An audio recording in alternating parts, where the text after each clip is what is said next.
There are two keys to a successful gut cleanup. If you follow these two keys, you are successful. If you do not, you're going to keep coming back to the same damn starting spot over and over and over again, okay? Number one, the first key, assume everything is imbalanced and clean it all up. Candida, overgrowth, bacterial imbalances, assume parasites, assume heavy metal, assume all of it, just all of it. Biofilm, mycotoxins, just assume there's a problem everywhere, okay?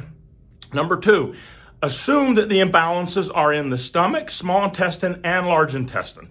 If you hit those two things successfully and you clean the whole damn system up, you will be successful. You'll be able to move on with life. If you do not, you'll have a problem. Once you clean up the system, it is extremely important you build it back up again. Why? Because pathogens don't like a healthy environment. So if you rebuild your microbiome up, it's not a good environment for pathogens to thrive, okay? Now, why would we say assume all imbalances are present at the same time? Let's go through a simple exercise. A person reaches out to us and they say, I have candida overgrowth issues. And I say, got it. And then they say, these are all my discomfort problems. And I'm like, okay, got it. And but in my brain, I'm saying, but we still have to assume you have a bacterial imbalance. They're like, no, I just have a candida overgrowth. And I'm like, yeah, but candida overgrowth is caused by a bacterial disruption, meaning a bacterial imbalance of some kind is what allowed the overgrowth of candida to happen. Many people are unaware that these imbalances coexist frequently. And so if you're going to address one, address all of them. And I might throw in this as well. Many people take this scorched earth approach, which is, I'll just go kill shit, right, with antibiotics. Now let's think about that. Let's assume you have a bacterial overgrowth and you go in with the scorched earth approach and you just kill shit, okay? You kill bacteria and you're like, woohoo, I killed the overgrowth. A disruption of bacteria, once again, causes candida overgrowth. So many people will go through this phase of what I call scorched earth, which is just taking several rounds of antibiotics and they can't figure out why they keep getting UTIs and whatnot. Well, it's because you went after bacteria and you didn't manage the fungal issues over on the other side. So if you're going to be successful, assume it's all a problem and hit it all at the same time. Number two, many people don't realize this, I didn't know this for many years, but IBS and SIBO, for example, overlap about 80% of the time. So somebody comes in and like, I have IBS.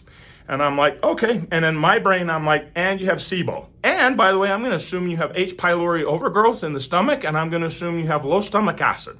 Why? Because those are causes of SIBO. And since SIBO and IBS overlap so frequently, I'm going to assume it's all a problem. I'm going to assume you have methane, hydrogen sulfide issues, and we're going to go for the full shoot and match: stomach, small intestine, and large intestine. That way in my brain, I'm like, we can just check all the damn things off, okay? So our approach to be successful with helping with the cleanup, I'm only suggesting a help with the cleanup because legally that's all I'm allowed to say. So if we were to help with a cleanup, you'd have something that was pulling apart bad stuff, meaning unraveling it, pulling apart, whatever the hell you want to call it. And then you want something that's binding it. Why? Well, because pathogens, when they come into the system, they build defense mechanisms called biofilms. And when these biofilms are built up, they're built to defend. They're built to fight against stuff coming in and attacking it, okay? You need to take something that's going to puncture and unravel biofilm. You need to unravel it, and then you need something that soaks it up. And you need to be able to soak it all up.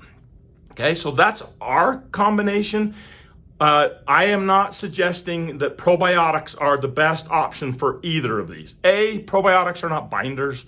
And B, they aren't the best option for unraveling or pulling apart bad stuff in the system. They're good. Our most popular product is a probiotic, for hell's sake. I'm not anti-probiotic. I'm just saying we spend a lot of time working on a way to best help people clean up their gut, and it isn't with a probiotic of any kind, actually, okay? But probiotics should come in just after the cleanup when you're trying to build everything back up again, right?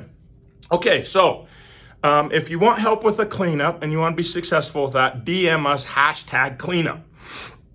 Now, I'm going to throw this in there. If you have constipation, if you have indigestion, stomach issues, if you have slow motility issues of any kind, start with the slow motility protocol first, and then move to a cleanup. Why is this important? Well, because before you do if your system is locked up, okay? So if you're constipated and your system's slow, it's basically clogged up. And when you don't have your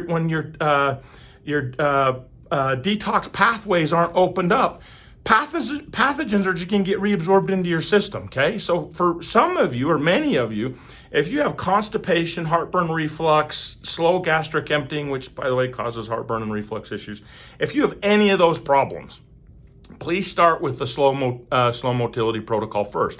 If you have constipation and diarrhea, start with the slow motility protocol first. Slow motility can cause rapid motility, aka diarrhea and loose stools. It will absolutely cause that, okay? So for those of you that are starting with slow motility issues, please DM us #slowmotility+, just the plus sign, and we'll start you there. It's for those of you with slow motility issues, you have a 3-step protocol. 1, turn on open detox pathways and turn on systems so that you can do a detox. Step 2 would be a full cleanup, and number 3 would be a buildup. For those of you that do not have slow motility issues, you're going to do a cleanup for step 1, and you're going to do a buildup after that. This is the best way to clean up your system. If you do this, you'll be successful. If you don't, you're probably going to see my videos in the future and go, shit, I didn't do it right the first time. Okay, hope this helps. Bye.